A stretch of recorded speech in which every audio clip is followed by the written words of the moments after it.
आज बहुत ही विशेष कथा के अंतर्गत मैं आपको काली अर्थात पार्वती माता जी पर एक विशेष व्याख्यान करने जा रहा हूँ।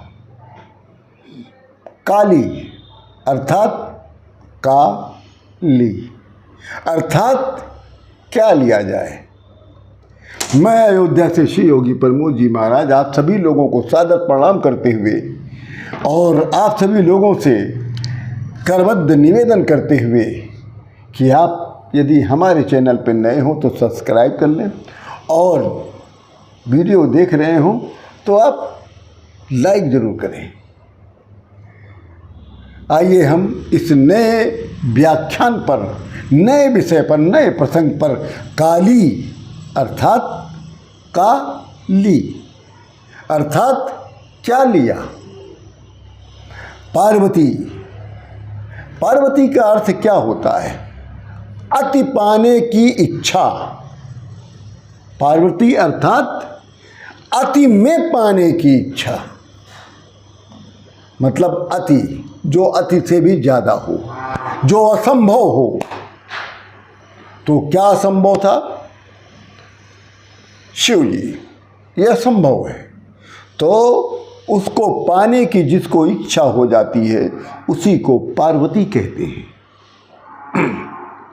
पार्वती अर्थात अति में पाने की इच्छा, अर्थात शंकर भगवान को पाने की इच्छा को ही पार्वती कहते हैं। भगवान से ब्याह रचाना, अति में पाने की इच्छा, अर्थात आत्मा को परमात्मा में विलीन कर देना, अति से भी ज़्यादा प्राप्त करने की इच्छा। तो पार्वती है कौन? ये आध्यात्मिक प्रसंग में हम आपको सुना रहे हैं महाराज। पार्वती है कौन? पार्वती महादेव को पाने वाली एक विशिष्ट नारी है, सर्वश्रेष्ठ नारी, ऐसी नारी जो आज तक ब्रह्मांड में नहीं हुई।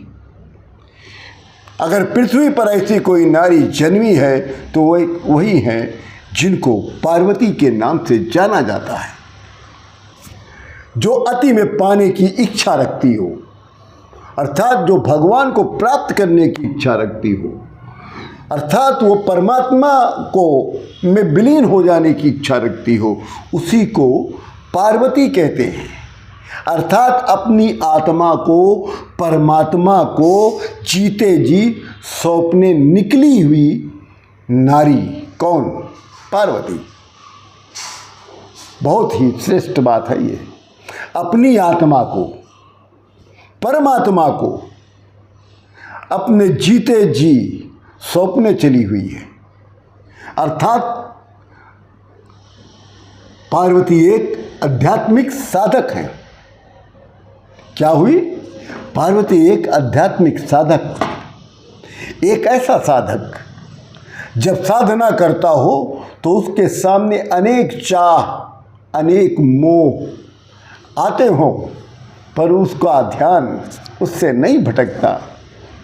चाह और मोह कुछ पाने की इच्छा उत्पन्न तो जरूर करते हैं। तभी पार्वती, अब यहीं पे थोड़ा सा हम आपको और भी एक्सप्लेन कर दें। ऐसा साधक जो अपनी आत्मा को, परमात्मा को अपने जीते जी सौंपने चला हो, ऐसा साधक आध्यात्मिक साधक कहलाता है। ऐसे साधक के सामने जब ऐसा साधक साधना करता है तो उसके सामने अनेक मोह, अनेक चाह उत्पन्न होते हैं, उसका ध्यान साधना से भटकाने के लिए।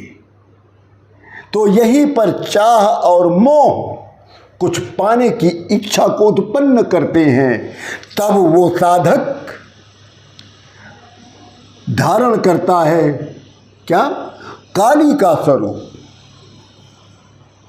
तब वो पार्वती देवी काली के स्वरूप को धारण करती हैं। काली, पार्वती अर्थात काली अर्थात काली, अर्थात क्या ली, क्या लिया जाए। यहाँ कुछ पाने की योग्य नहीं है। यहाँ इस साधक को इस स्थान पे कुछ पाने की कोई योग्य नहीं है, परंतु ऐसा भाव उत्पन्न करती है कि पार्वती उस स्वरूप में आती है तो वो काली कही जाती है। उसको महादेव के सिवा और क्या चाहिए, कुछ नहीं चाहिए। अन्य कोई भी ऐसा वस्तु नहीं है, ऐसी कोई चाह नहीं है जो पार्वती को चाहिए। पार्वती को केवल क्या चाहिए, महादेव। जब वो महादेव को चाहने के लिए साधना करती हैं तो उनके उस साधना के दौरान जब चाह और मोह उत्पन्न होता है तब वो एक नए रूप में आ जाती हैं, वो तब कही जाती हैं काली। इस रूप को, इस नाम को समझना ये बताता है कि सभी चाह, सभी मोह स्वतः ही मर जाते हैं। अतः इस रूप में चंड मुंड दोनों खत्म। चंड अर्थात चाह अर्थात अंधा, मुंड अर्थात मोह अर्थात अंधा। चाह और मोह का अंधापन जिसने मार दिया वो काली हो गया। क्या चाहूं, काली। तो काली का नाम क्या है, चाह और मोह का विनाशक। असल में कोई असुर नहीं मारे गए, ये आध्यात्मिक प्रसंग है। यहां आपको समझना होगा, सोचना होगा। मन में चाह और उत्पन्न और मन में चाह और मोह को उत्पन्न तो हो रहे हैं, पर जो साधना से साधक भटक रहा है तो वही साधक क्या कहता है, क्या लूं, क्या लूं अर्थात काली, अर्थात क्या लिया जाए। साधक के इस भाव से चाह और मोह स्वतः ही समाप्त हो जाते हैं। साधक ने चंड मुंड को मार गिराया, अपने महादेव को पाने की राह पर वो आगे बढ़ता चला गया। जो आगे बढ़ गया वही तो पार्वती है, और वही पार्वती अर्थात जब चाह और मोह जैसे महाविनाशक दैत्य को समाप्त कर देता है तो वो काली कहलाता है। इसी के साथ मैं अयोध्या से आप सभी लोगों को राम राम करता हूँ।